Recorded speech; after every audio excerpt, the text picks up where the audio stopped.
Evet canlarım, yani ben o kadar yoğunum ki saçlarım yüzünde. Şöyle saçımı kurutma kombini yaptım. Neden diye sorarsanız kıyafetim ıslanmasın.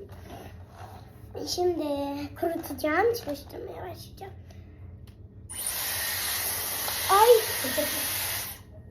Pardon. Şöyle saçımı açayım. Ada çok komik bir çocuksun. Olabilir. Biz insanız, kafamız karışabilir yani.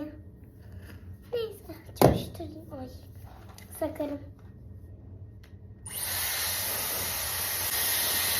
Birazcık uzun sürebilir. Göz gibi. Ben de senin kaprizine göz gibi. Sen benim kaprizlerime göz güzel. Ben de senin kaprizlerine göz